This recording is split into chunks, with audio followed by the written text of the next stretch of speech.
YouTube. Today we're going to be talking about flying in a two-man formation, fighting pair, battle buddies, loose deuce, element section, many different names, but basically where you have a lead and a wingman. And this is the basic formation that makes up all other really tactical formations. A wing in Elite Dangerous or a flight in any other aviation sim is 4 aircraft typically, or 4 spaceships, 4-ship group. And that's basically just 2 pairs of elements, or 2 fighting pairs working together. 2 pairs, 2 different 4 aircraft working together. A squadron can be 6 pairs, or 6 fighting pairs, 12 aircraft, 12 ships, what have you. Or 10, or 6, or 8. It really doesn't matter. The basis of this boils down to 2 aircraft, or 2 spaceships, working together to provide mutual support in engagements against the enemy. In some cases, that can lead to a numerical advantage, and sometimes it's equal. In other cases, it's to break up fire and try to disrupt the enemy to take advantage of a situation. Now, I think those tactics tend to work better in aerial flight combat games because the time to kill is much lower. Basically, a half a second worth of gunfire or a missile is all it takes to destroy the enemy aircraft. Therefore, if you can just pull out and eke out an advantage for a split second, you can usually down an enemy fight, and then suddenly you're fighting on even term numbers, as per an example. Also, in an aerial combat sim, there's a saying that you only have to worry about the fighter on your 6 o'clock. There can only be 1 fighter there occupying that space at a time. Even if he has 4 other wingmen back here, you only have to worry about him. The only time those other 4 play a factor is if you manage to cause and force him to overshoot, then one of his wingmen slides down and picks up the slack, as it were, and you're constantly fighting in a defensive position with usually very little opportunity to go offensive unless one of these guys make a really stupid mistake and come inside your gun sights and you can kill them. So, a couple things to take note. So let's kind of take a look here. Basic formation of an element, fighting pair, you have your leader and your wingman. Well, what's the leader's responsibility? Well, they're the ones that's going to be calling who's going to be assigned to what target, what tactics you're going to engage in, what formation you're going to be flying in. You know, does it want to be a standard echelon left? Does he want to go line abreast, line astern, a ladder type formation? Probably this would be a better example of, you know, a trail. Actually, I guess trail. Or I don't know, that would be ladder, trail. At any rate, line astern. They're going to make those decisions. They're also responsible for navigating you if they're flight lead. Let's just say a 2-ship group. Flight lead's responsible for navigating to target, deciding method of attack, when you should go to ingress, egress, basically pulling out when to disengage from a fight, and whether or not to engage and press an advantage or press a fight to begin with. So that's all what the element lead is responsible for. Wingman, their primary duty is to be the second set of eyeballs, maintain formation, stay within range of your lead. Range differs depending on aircraft being flown, eras you're being flown. Slower aircraft, you're going to want to be closer together. Faster aircraft, you're going to want to be spread out a little bit more. In space combat games, I generally try to use the 5-second rule, meaning if your wingman calls for help, you need to be able to get there within 5 seconds no matter where they are on the battlefield.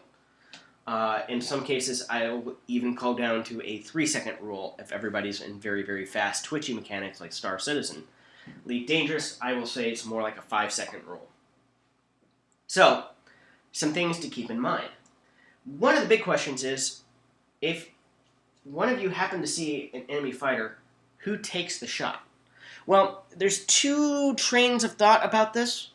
If you look at more hierarchical class structures, more rigid societies that emphasize respect to veterans, older, more higher achieving or higher ranked officials, the general rule is the flight lead always takes the shot. Typically, they're the most experienced combat veteran, and then his wingman, his junior guy, always maneuvers to cover him. In gaming, you'll see this amongst people who are in particularly obsessed with kill stats, kill-death ratios, things of that nature. They're the ones who are going to want to take the shot to drive their ego, and frankly, watch out for those people because they don't make the best wingmen. In other classes of society and within U.S. Air Force tactical doctrine, if you have an enemy fighter coming in on your lead and you see him, if you're the wingman, you see him first, and you have a good angle, you move to attack. This guy maneuvers to support you. So the wingman, in this case, became the lead shooter, and the lead maneuvers to support his wingman. The other important thing in aerial combat sims in particular, this guy is a second set of eyeballs. His responsibility is to watch a wide range of the area around him. Because the element lead, and in particular in, let's say, a 4-ship or a 6-ship or a much larger number of fighters, the flight lead has his or her attention primarily focused on the battle around them, navigating to target, making sure, keeping an eye out on threats, keeping an active ear out for AWACS calls for threats in the area. They don't, frankly, have enough multitasking capability to be able to do all of those things and keep an active lookout for enemy fighters other than anything just directly in front of them on the radar scope. So that's the responsibility of the other guys, is to keep their heads on swivels and watch for bad guys. Because in aviation sims, even modern aviation sims, your radar only works in front of you. In Star Citizen, the way their system or sensor mechanics are starting to shape up, it's going to be closer to aerial combat sims. But you can have a guy sneak up here behind you, an enemy fighter. If he has his radar off, he has no idea he's back there. So it's this guy's responsibility to be looking out and say, oh gosh, check 6, you got a guy coming up on your 6. In this case, I would probably, depending on how far away they were, either say to break right, and then I would break left to bring the guy into my gun sights if he was very, very close. If he was further away, break hard left, try to drag him in so that I can come up behind him and get a missile shot on him. Or this guy here. Space combat games, like Elite Dangerous, doesn't work that way necessarily because you have sensor bubbles. And in that case, you kind of want to be far enough away that this guy's sensor bubble and your sensor bubble maybe overlap a little bit. But again, that's going to be able to give you more of an idea if somebody's coming out from over here or somewhere over here and into the fight. Something to keep in mind when you're trying to determine distance. Again, don't be more than about 5 seconds apart from each other. But that's how you can use extending sensor radiuses to cover more of the battlefield and less chance of people sneaking up on you. Now, practically, right now, it doesn't really work this way in Elite Dangerous. Very rarely have I ever seen a situation where you don't know what's about 5 or 6 kilometers away from you with weapons effective range of 3 kilometers.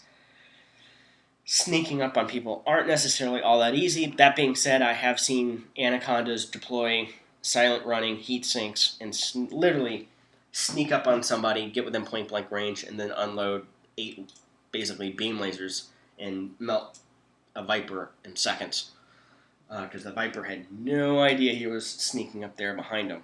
If he'd had a wingman who could have said, hey, I see this Anaconda over here sneaking up behind you, you might want to go evasive. Might have saved him. So that's the basics of a fighting pair and some things to look at, determine. You're there to support each other. Now, we are going to be going through more of the classroom tactics and things like that later on, probably in April. I will be doing more videos over that, and hopefully I'll have enough wave for the kill in-game footage from these various games to start to show how this works out in the practical reality. Again, this is the classroom theory for people who are new to dogfighting. Again, thank you very much for watching, and next week we'll be touching on the 4-man formation.